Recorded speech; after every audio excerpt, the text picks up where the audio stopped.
இப்ப செத்தாச்சு, செத்த உடனே நம்ம RIPன்னு போட்டுரும், ரெஸ்ட் இன் பீஸ். யார் சொன்னது உள்ள போய் ரெஸ்ட்ல இருக்கிறான்னு? இவர்கள் செய்த தவறுகளும் பாவங்களும் ரட்சிக்கப்படாத ஒரு மனிதனுடைய மரணம் பயங்கரமானது. ரட்சிக்கப்பட்டு போனவர்கள் தான் அப்படி வந்து ரெஸ்ட்ல இருப்பாங்க, பீஸ்ல இருப்பாங்க.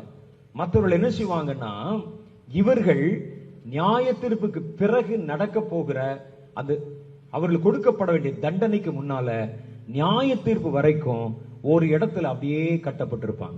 இன்னும் உங்களுக்கு தண்டனை சொல்லல. நியாய தீர்ப்பு என்ற ஒரு பெரிய நாள் வரும் பொழுதுதான் எல்லாரையும் கொண்டு வந்து நிறுத்துவாங்க. ஒவ்வொருத்தரும் தனித்தனியா போகணும். உங்களுக்காக யாரும் ரெக்கமெண்ட் பண்ண முடியாது. இல்லைங்க நல்லவர் தாங்க, ஏதோ நல்ல மனுஷன் தான், சர்ச்சுக்கெல்லாம் வருவாரு, காணிக்கெல்லாம் கொடுப்பாருன்னு உங்க பாஸ்டர் பேச முடியாது. அடுத்து நெக்ஸ்ட் நம்ம போய் முன்னால் நிக்கணும். அவன் முன்னால போய் நிக்கணும். சிங்காசனத்துக்கு முன்னால போய் தனித்தனியா நிக்கணும். உனக்காக நான் பேச முடியாது, எனக்காக நீ பேச முடியாது. பேசுறதுன்னா இப்பவே பேசிக்கங்க.